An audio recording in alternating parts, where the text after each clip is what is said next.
கர்த்தராகிய இயேசு கிறிஸ்துவின் நாமத்தினாலே நான் உங்களை வாழ்த்துகிறேன். இந்த ஆசீர்வாதத்தின் விடியல் என்று சொல்லக்கூடிய இந்த நிகழ்ச்சியிலே இந்த காலவேளையில் உங்களை சந்திப்பதில் மிகுந்த மகிழ்ச்சி அடைகிறேன். இதனால் நான் உங்களோடு கூட பகிர்ந்து கொள்ளும்படியான தேவனுடைய வார்த்தை ஏசாயா தீர்க்கதரிசியின் புஸ்தகம் 54ஆம் அதிகாரம் 15ஆம் வசனம். எவர்கள் உனக்கு விரோதமாய் கூடுகிறார்களோ அவர்கள் உன் பட்சத்தில் வருவார்கள் என்று சொல்லி இந்த வேத வசனம் சொல்லுகிறது.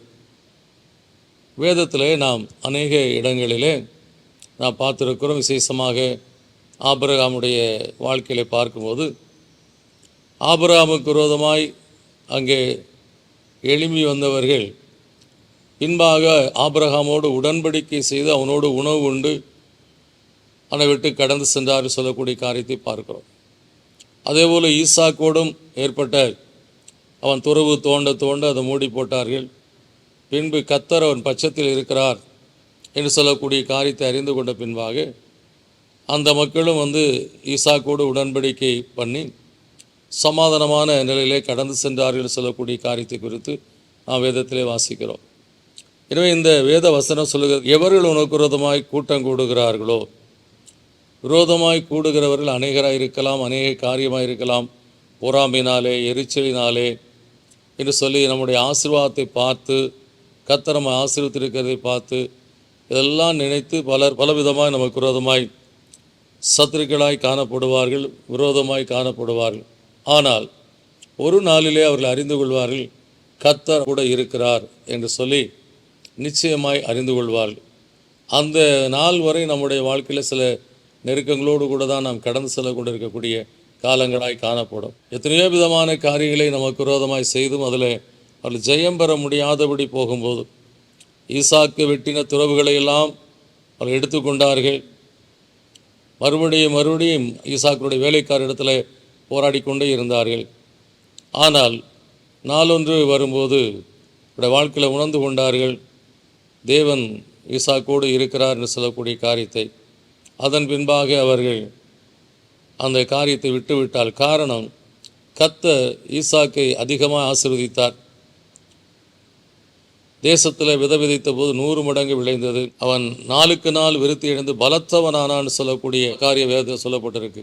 இதெல்லாம் பார்த்து கொண்டு இருக்க அந்த மக்களுடைய வாழ்க்கையில் நாம் எவ்வளோ அவனுக்கு விரோதமான காரியங்களை செய்கிறோம், எத்தனையோ விதமான காரியங்களை செய்து கூட அவனை மேற்கொள்ள முடியவில்லை என்று சொல்லக்கூடிய காரியத்தை உணர்ந்து மெய்யாகவே தேவன் அவனோடு கூட இருக்கிறார் என்று சொல்லக்கூடிய காரியத்தில் பயம் அவர்களை ஆட்கொண்டது. இந்த தேசத்திலே நாம் இருக்கிறோம், ஆனால் ஒரு நாளை அவன் நம்மை ஆளுகை செய்யக்கூடிய நிலைக்கு வந்து விடுவான் என்று சொல்லக்கூடிய பயம் வந்ததினாலே ஒரு சமாதான உடன்படிக்கை செய்யும்படியான காரியத்தை செய்தார்கள். எனவே எனக்கு அன்பானவர்களே, இந்த கால வேளையில் உங்களுக்கு விரோதமாய் பலவிதமான எதிர்ப்புகள், போராட்டங்கள், தொழில் ரீதியாக, குடும்பத்துக்கு விரோதமாக பல காரியங்களை பலர் செய்து கொண்டிருக்கலாம். ஆனால் நாளுக்கு நாள் நீங்கள் கர்த்தராலே ஆசீர்வதிக்கப்படுகிறதை அவர்கள் பார்க்கும்போது எவ்வளோ காரியங்களை நாம் அவர்களுக்கு விரோதமாக செய்கிறோம், ஆனாலும் நாளுக்கு நாள் அவர்கள் ஆசீர்வாதமாக இருக்கிறார்களே என்று சொல்லக்கூடிய காரியத்தை அந்த சத்துருக்கள் காணும்படியாக கர்த்தர் நம்முடைய வாழ்க்கையில் ஆசீர்வாதத்தை கட்டளையிடுவார். அப்பொழுதுதான் அவர்களுக்குள்ள ஒரு பயம் உண்டாகும். மெய்யாகவே தேவன் அவர்களோடு கூட இருக்கிறார், நாம் சென்ற எந்த காரியம் வாய்க்காது போய்விட்டது, எனவே இந்த மக்களோடு இனி போராடுவதை விட்டுவிட்டு அவர்களோடு சமாதானமாக இருப்பதே நல்ல என்று சொல்லி நினைக்கக்கூடிய நிலையை கர்த்தர் உண்டாக்கி கொடுப்பார். எனவே இந்த விசுவாசத்தோடு தேவ சமூகத்திலே நாம் ஜெபிப்போம். நல்ல பிதாவே, நன்றியோடு உம்மை துதிக்கிறோம், ஸ்தோத்திரிக்கிறோம். எங்கள் வாழ்க்கையிலே கர்த்தாவே நீர் எங்களை ஆசீர்வதிக்கிறதை பார்த்து அநேக மக்கள் கர்த்தாவே பொறாமை கொண்டு எரிச்சல் கொண்டு எங்களுடைய ஆசீர்வாதங்களை தூர்த்து போடும்படியாக, அழித்து போடும்படியாக, மூடி போடும்படியாக பலவிதமான உபாயதந்திரங்களை செய்தாலும் நீர் தொடர்ந்து உம்முடைய பிள்ளைகளாய் எங்கள் கிருபை வைத்து நீர் எங்களை ஆசீர்வித்து மேன்மைப்படுத்துகிற அந்த மேன்மையான காரியங்களுக்காக ஸ்தோத்திரிக்கிறோம். அதை பார்த்து கர்த்தாவே இந்த மக்கள் மனம் மாறவும், நாம் எவ்வளவோ உபாயதந்திரங்கள் செய்தும் ஒன்றும் விளங்கவில்லையே, வாய்க்கவில்லையே, கர்த்தர் அவள் பட்சத்தில் இருக்கிறார், கர்த்தர் அவளை ஆசீர்வித்து கொண்டே இருக்கிறார் என்று சொல்லக்கூடிய அந்த பயம் அவர்களுக்குள்ளே உண்டாகி ஒரு நாள் இவர் நம்மை மேற்கொண்டு விடுவார் சொல்லக்கூடிய பயம் அவர்களுக்குள்ளே கர்த்தாவே எழும்பி அதன் மித்தமாய் அவர்கள் கர்த்தாவே எங்களோடு சமாதானமாய் வாழும்படியான சூழ்நிலையை நீர் உண்டாக்குவீர் என்று சொல்லி விசுவாசித்த காலவில்லை துதிக்கிறோம், சோதரிக்கிற கத்தாவே. அந்த நாளிலே இஸ்ரவேல் ஜனங்களை பார்த்து எகிப்தியருக்கும் அந்த பயம்தான் உண்டானதப்பா. அவர் நாளுக்கு நாள் பெருகி கொண்டே போய் கொண்டிருந்தார்கள். பார்வோனுக்கு பயம் உண்டானது. நம்மேல் யாராவது யுத்தத்துக்கு வந்து அவர்களோடு சேர்ந்து கொண்டு நம்மை இவர்கள் ஆளக்கூடிய மக்களாய் மாடிவிடுவார்கள் சொல்லித்தான் அன்றைக்கு இஸ்ரவேல் ஜனங்களை கடினமாய் வேலை வாங்கினார்கள் கத்தாவே. ஆனாலும் கர்த்தர் துணையாக இருந்து இஸ்ரவேல் ஜனங்களை காத்தீர் என்று சொல்லி நாங்கள் பார்க்கிறோம்.